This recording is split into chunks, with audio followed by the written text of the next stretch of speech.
नमस्कार, आप देख रहे हैं जी बिहार झारखंड और मैं हूं आपके साथ राजेश कुमार। बिहार में हो रही जातीय गणना पर रोक की मांग वाली याचिका पर पटना हाईकोर्ट में सुनवाई पूरी हो गई। इस मामले में कल अंतरिम आदेश आएगा। आपको बता दें कि इस मामले में सुप्रीम कोर्ट में सुनवाई हुई थी, जिसके बाद सुप्रीम कोर्ट ने पटना हाईकोर्ट को 3 दिन में अंतरिम आदेश देने को कहा था। आपको बता दें कि बिहार में 7 जनवरी से जातीय गणना शुरू हुई है।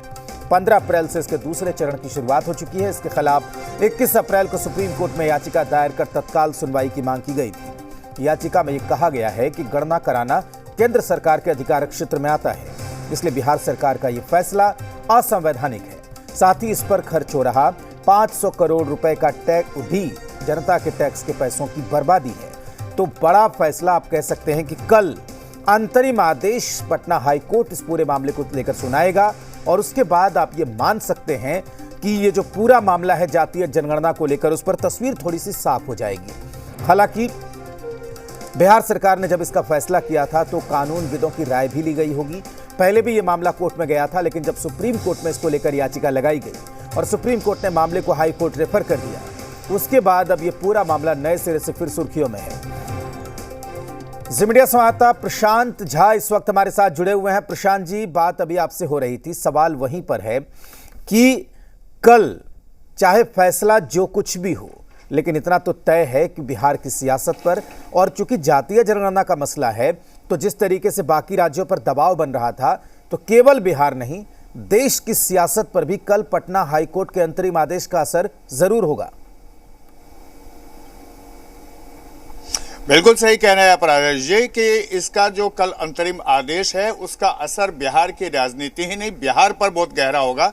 हमारे साथ जो पेटिशनर के वकील हैं इस पूरे मामले को जिन्होंने हाईकोर्ट में रखा है, दीनू कुमार जी वो हैं। हम उनसे ही राजेश जी ये सीधा सवाल कर लेते हैं कि कल अंतरिम आदेश आना है एडवोकेट साहब, और कल जो अंतरिम आदेश आएगा वो क्या आएगा और बिहार की राजनीति पर इसका क्या असर होगा? देखिए, जहाँ तक हम अपनी बात बता रहे हैं कि हम लोग ने जो बिहार सरकार पॉलिसी डिसीजन ली थी 6/6/22 को, उसको कानून के रूप में देखें कि बिल्कुल अवैध है, क्योंकि सेंसस का अधिकार केवल भारत सरकार को है और संविधान के किसी चैप्टर में कोई भी स्टेट को कास्ट में सर्वे करने का नहीं है। बैकवर्ड कमीशन एक्ट जहाँ जहाँ बना हुआ है उसमें सेक्शन 9 में आप अदर बैकवर्ड का आप इंक्लूजन एक्सक्लूजन उसका सर्वे कर सकते हैं, जैसे केरला कर रही है, कर्नाटका कर रही है। उस तरह से बिहार सरकार भी बैकवर्ड कमीशन एक्ट जो है उसमें संशोधन नहीं की और केवल एक पॉलिसी डिसीजन ले ली। वही पॉलिसी डिसीजन जो है सो भारत सरकार के संविधान के विपरीत है and collection of statistics act 2008 जो स्टैट्यूट है उसके विपरीत है। तो ये जो निर्णय है बिल्कुल ही अवैध है। यहाँ तक कि ये निर्णय लेते समय ये बात कही गई कि 500 करोड़ रुपये हम कंटीजेंसी फंड से खर्च करेंगे। तो बिहार सरकार बिहार कंटीजेंसी फंड एक्ट 1950 बनाई है, जिसके सेक्शन 4 और 5 के तहत आप अनफोर्सिन एक्सपेंडिचर के तहत ही कंटीजेंसी फंड खर्च करेंगे। तो कास्ट में सर्वे जो कर रहे हैं वो अनफोर्सिन एक्सपेंडिचर में नहीं आता है। एक तरह से जो निर्णय लिया गया है पॉलिसी में कि 500 करोड़ बिहार कंटीजेंसी फंड से खर्च किया जाएगा, वो कानून के साथ फ्रॉड है। हालांकि बाद में बिहार सरकार लेजिस्लेशन में 500 करोड़ रुपया खर्च करने के लिए अप्रूव कर ली, लेकिन जिस दिन निर्णय लिए थे उस दिन ये मंशा बता रही थी कि आपका जो निर्णय है वो अवैध है। जो ट्रस्टी का ड्यूटी है वो बिहार सरकार निर्णय लेते समय अनुरूप नहीं काम की, इसलिए इस बात का हम कहे थे। बाद में सर्कुलर निकाल के इन्होंने 17 पॉइंट जो रखा उसमें ये भी थे कि हम जाति पूछेंगे, धर्म पूछेंगे और क्या परिवार का इनकम है। इतना ही नहीं, जब कलेक्शन डाटा कर लेंगे तो इसको हम पब्लिश करेंगे। जो सुप्रीम कोर्ट पुट्टा सवाई केस में डिसाइड कर दी है, जो आधार एक्ट से आया था कि प्राइवेसी, राइट टू प्राइवेसी है, जो फंडामेंटल राइट है under article 21 constitution of India को, आप इसका एक तरह से लाए हैं पॉलिसी उसके विपरीत किए हैं। यानी सुप्रीम कोर्ट के जजमेंट के विपरीत है ये। जहाँ तक वेलफेयर की बात बिहार सरकार से कही जा रही है, तो कास्ट के बारे में सेंसस हुआ 10 साल पहले, 1931 में सेंसस हुआ। आप बच्चों को स्कूल में नाम लिख रहे हैं, APL BPL का लिस्ट है। तो सारा जाति का इलेक्शन जो ग्राम पंचायत का कराते हैं, MLA का कराते हैं, MP का कराते हैं, जाति का लिस्ट आपके पास है। और वैसे बिहार में आप 500 करोड़ रुपया खर्च करते हैं कि कास्ट में सर्वे करेंगे, तो पब्लिक मनी जो ऑनेस्ट टैक्स पेयर का पैसा है वो मिसयूज है। एक उदाहरण दे रहे हैं, आज़ादी के 75 साल हो गए, अब पीएमसी को कहा जाता है कि वर्ल्ड क्लास का हॉस्पिटल बनाएंगे, वहाँ भी सरकार का अपने पैसे का न सिटी स्कैन मशीन है, MRI है। 5 हॉस्पिटल ऐसे हैं मेडिकल कॉलेज जहाँ की अपना MRI मशीन नहीं है। अब सोचिए कि क्या ये भी सवाल आपने रखा है हाई कोर्ट? हम दूसरे केस में रखा था, हम ये बात कहने ही वाले थे। ये बात कोर्ट को नॉलेज में है ये बात का कि बिहार सरकार को जो एजुकेशन पर खर्च करना चाहिए, हेल्थ पर, वहाँ पर पैसा खर्च नहीं कर रही है। आप बहुत सा प्राइमरी हेल्थ सेंटर जो है अपना बिल्डिंग नहीं है। आप बताइए कि अब जो आपने आज बहस की, उस बहस के बाद क्या होगा? कल अंतरिम आदेश क्या आ सकता है? माननीय सुप्रीम कोर्ट का कहा हुआ था, आदेश दिया हुआ था कि पटना हाईकोर्ट इंतरिम आदेश 3 दिन के अंदर दें। आज तीसरा दिन बहस के बाद हो गया। अब कल 10:30 बजे तक इंतरिम आदेश ऑनरेबल हाईकोर्ट पास करेगी।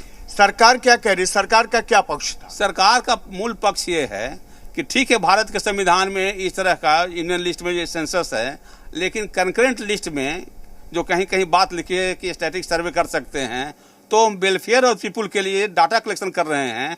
उससे हानि क्या होगा जो बताने वाले को, और हम वेलफेयर के लिए चाह रहे हैं। तो हाईकोर्ट का क्वेरी था कि आपने स्टैट्यूट क्यों नहीं बनाया। हाईकोर्ट में कल बहस के दौरान ये बात आई थी कि सदन के दोनों सभा में लोगों ने इसको अप्रूव किया। माननीय राज्यपाल महोदय जो अभिभाषण दे रहे थे उसमें बात की चर्चा की है।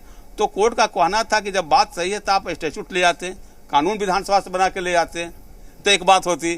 तो बिहार सरकार कानून क्यों नहीं बनाई इस पर? ये बताइए दिनू जी कि क्या इसका जो कल अंतरिम आदेश आएगा उससे क्या रोक लग सकती है जातीय जनगणना पर? हम लोग जिस तरह से बहस किए हैं, जो कानूनी मुद्दा है, सुप्रीम कोर्ट का जजमेंट है, भारत का संविधान का स्टैट्यूट का उल्लंघन हुआ है, इसलिए हम लोग को पूर्ण विश्वास है कि ऑनरेबल हाईकोर्ट इंतरिम आदेश हम लोग के पक्ष में पास करेगी। अगर ये इंतरिम आदेश आप लोग के पिटिशनर के पक्ष में पास हो जाता है तो इसका बिहार की राजनीति पर क्या असर पड़ेगा? ये हम नहीं कह सकते राजनीति के बाद। देखिए राजेश जी, हमारे साथ दिनू कुमार जी थे और ये लगातार इस बात को अपना जो कानूनी पक्ष है उसको रख रहे थे। एक सवाल मेरी तरफ और से, उन्होंने कहा एक सवाल मेरी तरफ से ले लीजिए कि क्या एक सवाल मैं पूछना चाह रहा हूं उनसे। प्रशांत जी, छोटा सा सवाल है कि कल अगर मान लिया जाए हाईकोर्ट रोक देता है इसको, तो क्या बिहार सरकार सुप्रीम कोर्ट जाएगी इस पूरे मसले को लेकर? क्या वो उसकी गुंजाइश बचेगी? देखिए दिनू जी, एक सवाल यह भी है कि क्या कल अंतरिम आदेश पिटिशनर के पक्ष में आता है तो क्या इसको लेकर के बिहार सरकार सुप्रीम कोर्ट जा सकती है? बिल्कुल जाएगी। अगर बिहार सरकार, अगर हम लोग हार जाते हैं तो हम लोग सुप्रीम कोर्ट जाएंगे। बिहार सरकार हारेगी तो नेचुरली बिहार सरकार सुप्रीम कोर्ट जाएगी। ये ऐसा मतलब ये नहीं कि सरकार इस फैसले को मान ले, इंतरिम आदेश को? मेरे समय से ऐसा नहीं लगता है, क्योंकि जब इतना ये मेहनत किए हैं, इनका नोडल वर्क हो रहा है, सोच रहे हैं। और जिस तरह से उन्होंने सुप्रीम कोर्ट का ये बात जो ऑब्जर्वेशन था कि बिहार सरकार में केवल कास्टेज भी केवल है, जो अभी जो केस में बहस हुआ था जिसका रिमांड करके इंतरिम बहस होना, तो इस तरह से हमको लगता है जहाँ तक कि बिहार सरकार भी जरूर सुप्रीम कोर्ट जाएगी उनके विपक्ष में अगर ऑर्डर आता है तो।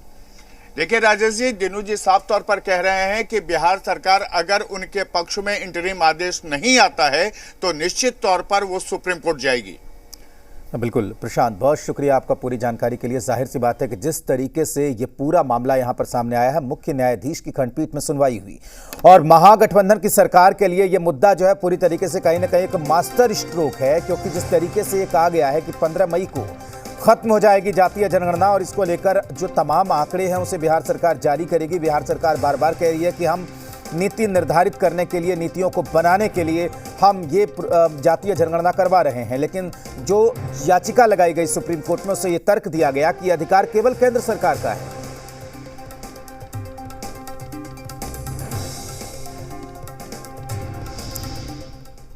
पूर्व सांसद आनंद मोहन की रिहाई के खिलाफ पीआईएल देने वाले पूर्व आईपीएस अधिकारी अमिताभ दास को धमकी मिली है। इस बारे में अमिताभ दास ने बिहार के डीजीपी आरएस भट्टी से लिखित शिकायत की।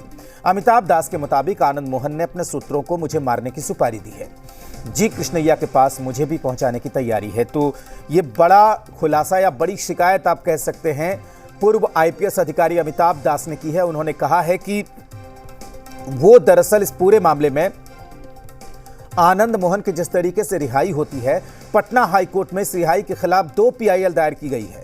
एक पीआईएल अमिताभ कुमार दास की तरफ से जो पूर्व आईपीएस अधिकारी हैं, उनको जान से मारने की धमकी मिली है और इसकी लिखित शिकायत उन्होंने बिहार के डीजीपी आरएस भट्टी से की है। उसमें लिखा गया है कि पूर्व आईएएस अधिकारी जी कृष्णैया के पास पहुंचाने की मेरी तैयारी है मुझे, और इस तरह को लेकर सुपारी आनंद मोहन ने दी है। तो ये कहीं ना कहीं सनसनीखेज आप कह सकते हैं, ये आरोप यहां पर अमिताभ कुमार दास की तरफ से लगाए गए हैं।